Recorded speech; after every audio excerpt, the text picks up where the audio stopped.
It is my distinct honor to introduce a man whose life and work embodies the spirit of leadership, creativity, and service, the Honorable Michael C. Pintard. He is the leader of His Majesty's Loyal Opposition and the Member of Parliament for Marco City. His journey from student leader to national statesman is marked by a steadfast commitment to uplifting Bahamian society through education, public service, and the arts. He holds degrees from the College of the Bahamas and Tuskegee University, where he excelled as a university scholar and student government president. His academic pursuits continued at McGill University and the University of Miami, where he was awarded the prestigious James Michener Scholarship. It is also noteworthy to mention that he holds a certification in anti-money laundering and compliance that he earned at the Bahamas Institute of Financial Services. Beyond politics, Mr. Pintard is a published poet, playwright, and speaker whose words have resonated both nationally and internationally, from the halls of the United Nations to UNESCO forums across the globe. Some of his written work include Follow Your Dreams, Politricks, Men Talk, Not My Good Child, and Still Standing. To date, his poetry collection, Still Standing, is studied by high school students, and his theater productions have become cultural landmarks in the Bahamas. He has served as a consultant to the government in ministries with responsibility for economic development, tourism, youth, sports, and culture. He is the former host of the radio program The Way Forward on GEMS 105.9 FM, and he has led initiatives in the youth development, agriculture, and marine resources by way of Grand Bahama Airport Company, Freeport Harbor Company, and Freeport Container Port. He has served as consultant for several organizations, including VOPAC Terminal Bahamas and the ministry responsible for the public service. Through every role, he has maintained a passionate and is an advocate for progress, equity, and national pride. And beyond every public role is a private foundation. Blessed to share his life with his wife, Berlice Pintard Nee Lightburn, and his daughter, Michaela. They reside in Freeport, Grand Bahama, where family, faith, and community has been said to keep him grounded. Please join me in welcoming a visionary leader, a gifted communicator, and a true son of the Bahamas, the Honorable Michael C. Pintard. Good evening, ladies and gentlemen. Good evening. Thank you very much for the kind introduction, Madam Executive Director, Mr. President, Chairman of the Board, all of the staff and the faculty of this incredible institute, and to all of the well-wishers who've come to celebrate with our awardees tonight and our graduates. Once again, good evening. And congratulations. Let me begin by thanking Pastor Taylor for the wonderful welcome. And just to amend what was said about the cocktail reception, that if you are not enthusiastic tonight, you will have a cocktail reception with strictly unleaded drinks. I just want you to know. It is good to be here, and it is an honor to stand before you at this gathering where we celebrate the excellence, talent, and professionalism of Bahamian persons who have made a difference in our financial services sector. You are much like the Bahamas as a country that sits in the hurricane alley. You are resilient, because this sector has changed in so many ways over the years, and yet we have been able to keep pace with those rapid changes on the international sector. The Bahamas international financial services sector has been renowned for decades. We've had some rough spots, But Bahamians continue to prove that we are as talented as anyone else, anywhere else in the world. And those of you tonight who are gathered are in fact the architects of our nation's stellar reputation in global finance. You are the lawyers, accountants, trust officers, compliance specialists, fund administrators, insurers, and bankers, and a host of other areas, each of you playing an indispensable role in sustaining confidence, attracting investment, and creating opportunities for Bahamians. One of the things missing in our jurisdiction that I believe you will be a pivotal part of, as you look at various countries around the world that continue to excel, research and development is an integral part of their budget. The Bahamas has not arrived there yet, but you must be the graduating class, you must be the professionals that insist on each government making evidence-based decisions, and it is better to gather that evidence ourselves to develop a reputation across all sectors, but especially in financial services, that we are committed to research and development and attracting the best from around the world to make the Bahamas home to conduct that research. And then to be on the cutting edge of introducing the kinds of products that would help this economy grow beyond the flat 2% that we have been seeing for more than 15 years. And so, as I begin, let me extend my personal congratulations to everyone who's receiving a diploma, certificate, designations, and other forms of worthy recognition. The entire nation, but most especially your family, we're proud of you. And I know it is extremely difficult to balance family life, a full-time or part-time job, and studying. And of course, in a society where we sometimes wonder whether we are properly compensated for our skills, we wonder why we continue to get additional designations. Well, it isn't exclusively about the money. It's also being equipped to do something transformative, first in your own life, in your company or department, and then by extension in our nation. We meet at a moment of transition and challenge. And we have an opportunity, I believe, as a country, to do something really significant on the global stage. You and I know that the global regulatory environment continues to be an evolving space. Sometimes it's unpredictably, and seldom, the changes are within our interests as small island developing states. The truth is, international bodies, notably the Organization of Economic Cooperation and Development, the OECD, and the Financial Action Task Force, they continue to adjust standards and expectations for transparency, anti-money laundering, and countering financial and, of course, terrorism financing. The truth is, as they make the changes that they make, they're not thinking about you and I who are in this room tonight. And quite frankly, they couldn't care less if our industry survived. And so successive governments have sought to work in a way that we challenge the very organizations that impose standards and adjustments, we call it moving goalposts, on countries like the Bahamas, while they themselves are often not complying to the very rules.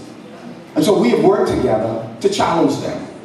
Because what they say and the way they characterize our economy determines to what extent that hard work you're doing behind the scenes, whether it succeeds or not, whether persons trust this jurisdiction or not. And so we see over and over the goalpost continues to change. And so across administrations, we in the Bahamas have worked hard to remain compliant in a world of ever-shifting goalposts. And we in the opposition have supported the government of the day in calling out often unfair application of standards within the global financial marketplace. The very same countries that seek to apply onerous and exacting protocols on the Bahamas often give a pass to regional governments and overseas territories that caters to the same customers. Graduates, awardees, this is relevant for you because at the end of the day, if you are to succeed in your individual occupations, it is important that we succeed as a country. So today in our celebration, we are not divorced from the assault that we are under, but we have a duty of care to make sure we respond to the unfair practices in a way that is responsible and in our collective interest. And so we say, nevertheless, while we have and will continue to prosecute the case for fairer and more equitable treatment for the Bahamas, we accept that the standards imposed in this new global financial architecture are not simply technical hurdles to clear. They are the price of participation in an integrated global financial system that increasingly insists upon good governance, robust compliance, and demonstrable cooperation.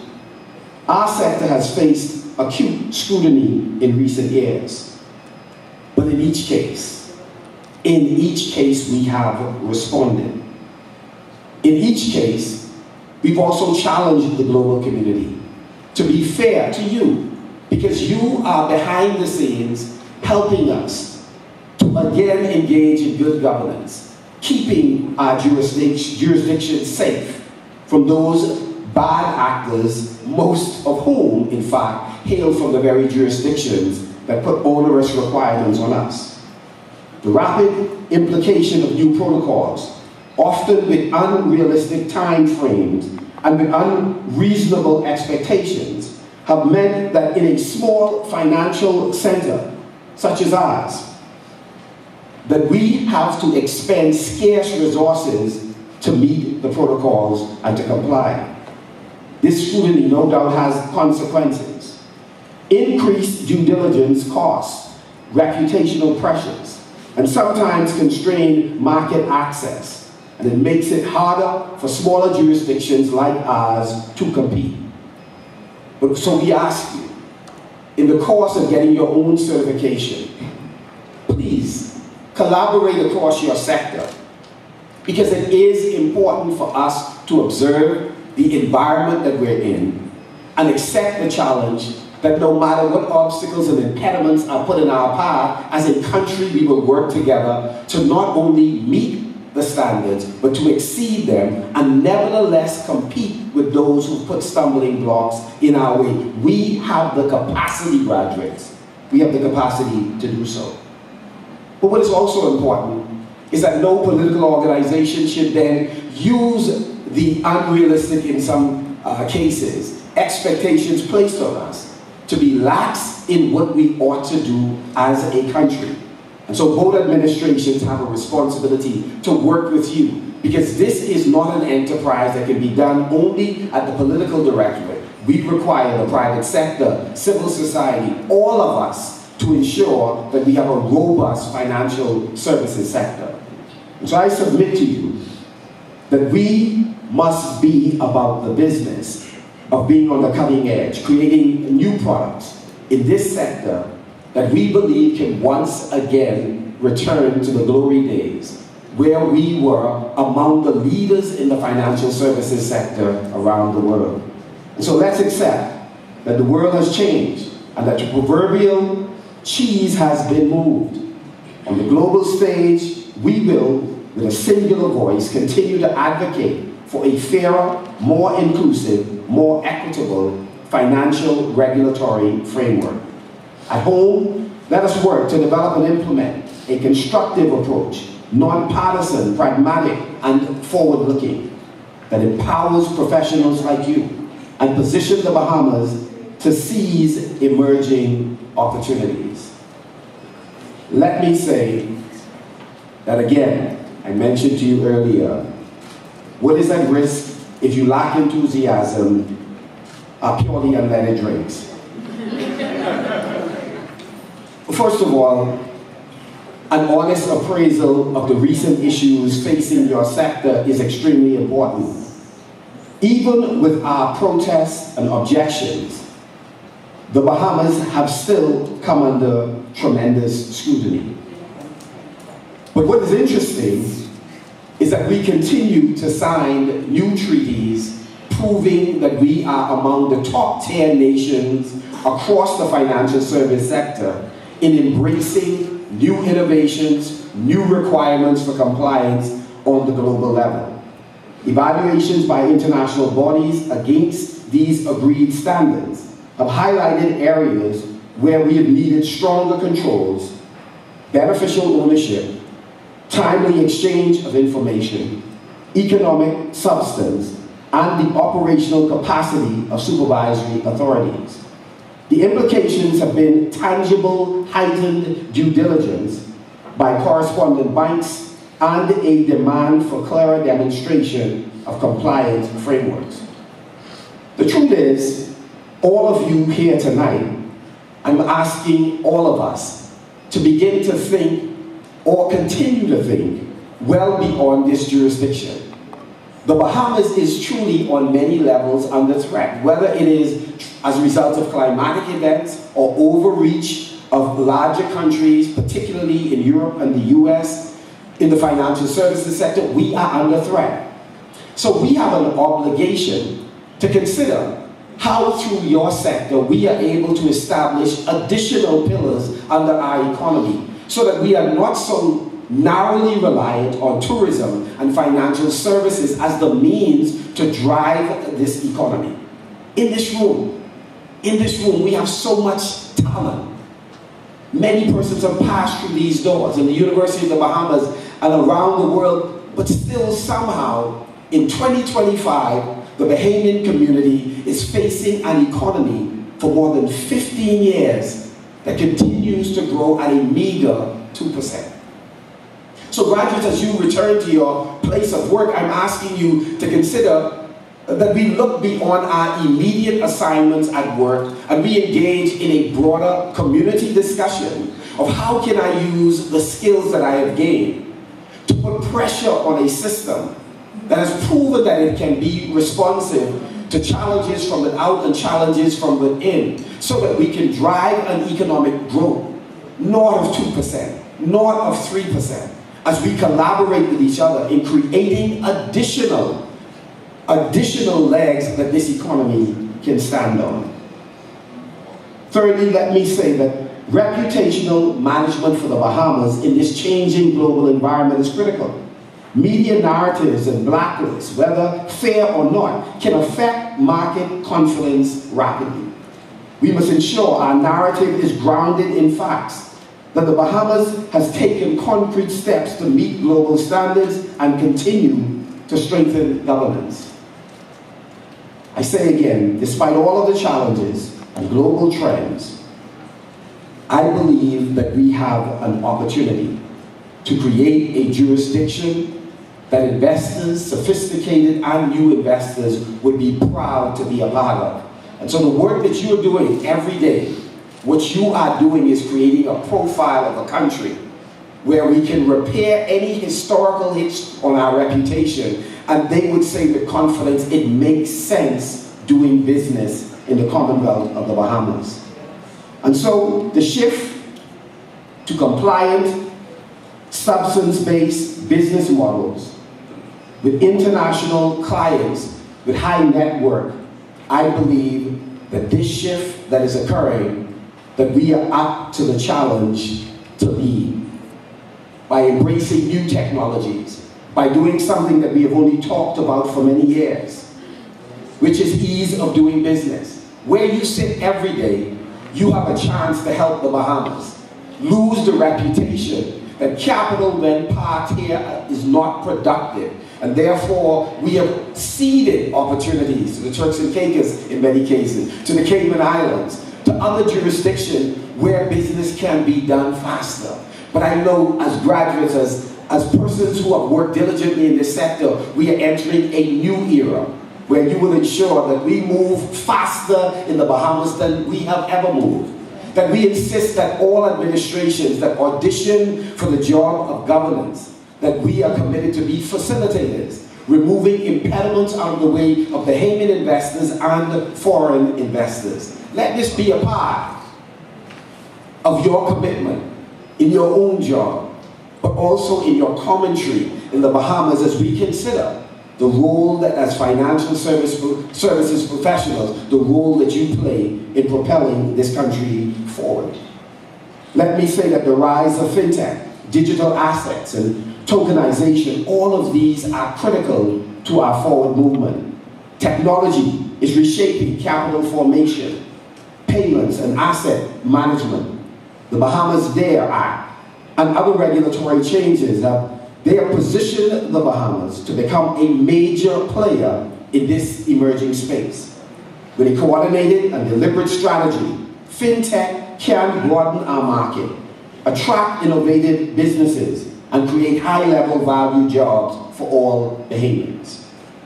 I say to those persons who have studied financial planning, one of the challenges that we face that you are badly needed in is far too many Bahamians are not yet empowered. I am advised that more than 90% of the Bahamians, none of whom are in this room, have less than $1,000 in the bank. The truth is, you are badly needed. We have to develop a national savings program. Employers and employees have to sit down and consider, what could we do together to change our prospects going forward?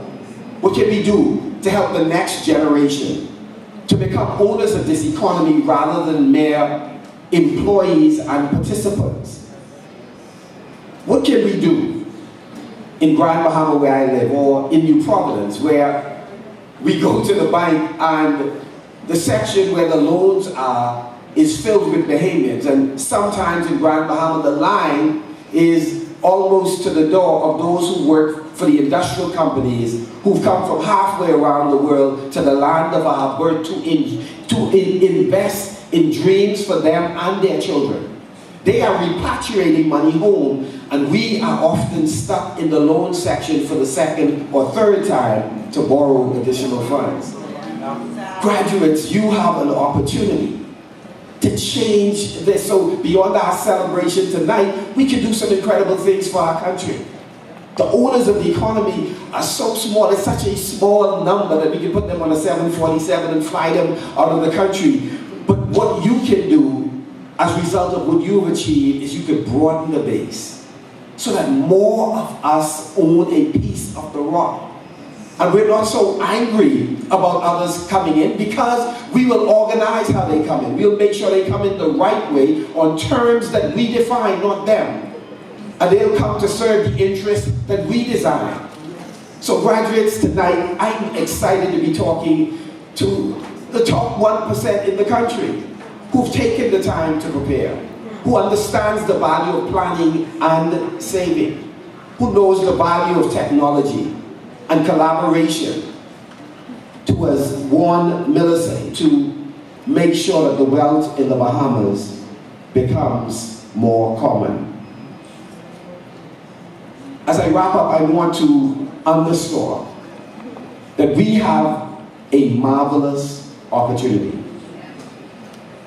to work to move funds from overseas into our jurisdiction, to ensure that Bahamians, for the first time, will be able to legally participate in investing in every single company that does business in the Bahamas.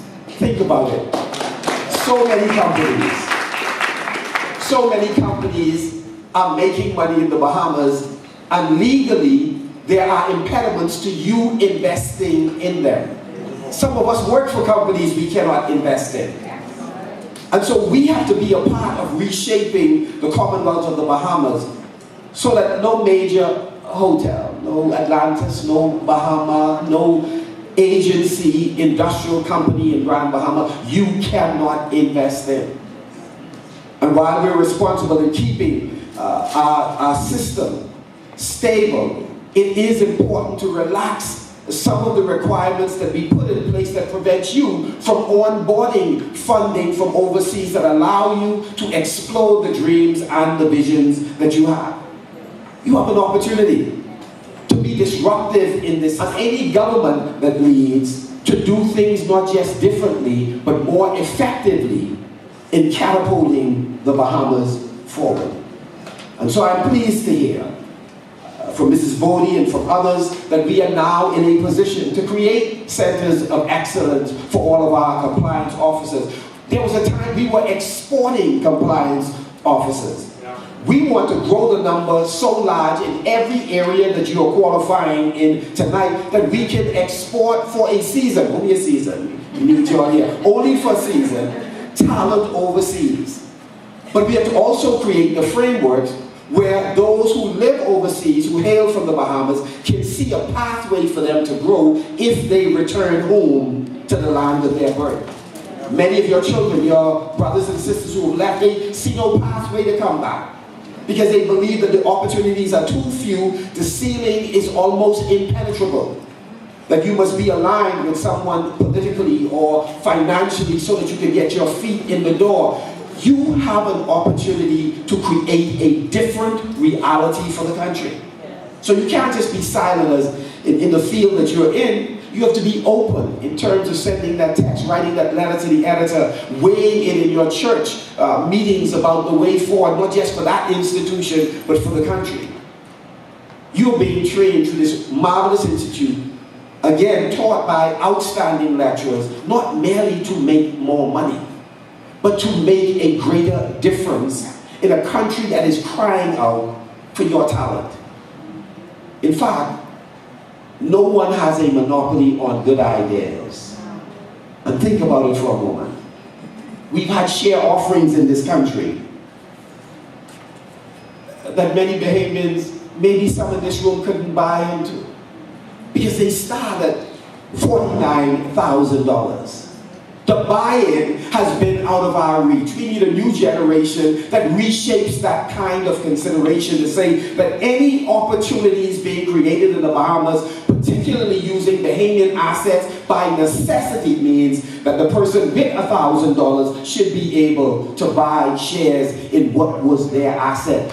We can do something different in the Bahamas. When Kim and the team brings me in to speak on some technical subjects, I will share the remainder of our recommendation. But the Holy Spirit is leading me in a different direction. That as you celebrate your achievement tonight, let's have a sober moment where we reflect on where we are as a country and what your stepping up could mean to where we will be 5, 10, 15 years from now. It cannot and must not be business as usual. The awards that you get, the designations that you hold, must represent a new generation of Bahamian professionals who are not contented to be a part of the branch that's headquartered elsewhere, but creating new brands that send satellite parts of your company elsewhere. We have that ability. We are as talented as anyone else, anywhere else in the world, but saying it is one thing, manifesting it in what we do is another. And so tonight, as I come to celebrate with you, to congratulate you, I'm also challenging you to make sure that the next chapter of the Commonwealth of the Bahamas benefit from your example of pursuing excellence, benefit from your voice that's asking us to change the trajectory of where we are going. Let no organization, no political organization tell you that we are clearly on the right path, heading in the right direction at the right pace. Because no, we can and we must be and do more. And I say to you, if not you, then who will step up? If not now, then when, as a country, we're going to step up? I believe the time is now, and I believe the persons who will be a part of that is all of you. God bless you and congratulations.